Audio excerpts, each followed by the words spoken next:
Well, I was inside the building with my partner. We went to the spa earlier in the evening, just about an hour before I think the fire took place. We were on the 13th floor, and we finished up in the spa and came down to the lobby where we had some dinner booked at about maybe 9 o'clock, 8:45. And we ordered one drink, and my partner noticed something falling from the building, and she said, "What's that?" And I said, "I don't know, but I'll have a look." And by the time I walked out, the whole building was just ablaze. It was unbelievable. And by the time I came back in, I had lost her because the whole place was in panic and people were crushing each other, trying to get out and get down the stairwell. So I managed not to go down the stairwell and wait for her. And found her, and took about 15, 20 minutes, but we managed to escape through the lobby out the door.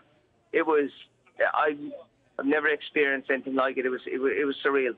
So when you decided it was time to evacuate, how did you get downstairs? Did you take a staircase, or you didn't use the lifts? No, we luckily enough, we were down in the lobby floor from the spa, from the 13th floor. At that stage, to me, the fire didn't have taken place. And when I was inside in the bar, like I said, and on the lobby, which is about maybe two floors up from the car park, she noticed the debris falling. And at that stage, I walked out to look at it, and the whole building was up in flames. The whole place. The heat was so intense outside. It was unbelievable. And then panic stations. Just people started to panic, crushing each other, trying to get down the stairs and jumping over railings. I couldn't believe how fast it actually happened. And you know, my surprise, there was actually no fire alarm inside. I could hear no fire alarm going off.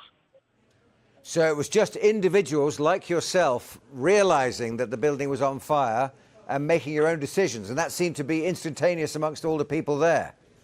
Yeah, and it was, like I said, that the problem was, you know what it's like with human error and panic, and it's exactly what happened. Everyone beginning to panic. I am not going to say I didn't panic myself. I was absolutely terrified, to be honest. The heat was unbelievable, and especially when I lost her for a few minutes, but managed to find her, and we managed to get out, thank God.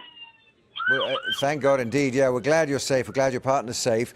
What about the fire operation? What can you see of firefighters, of any kind of security operation, rescue operation going on?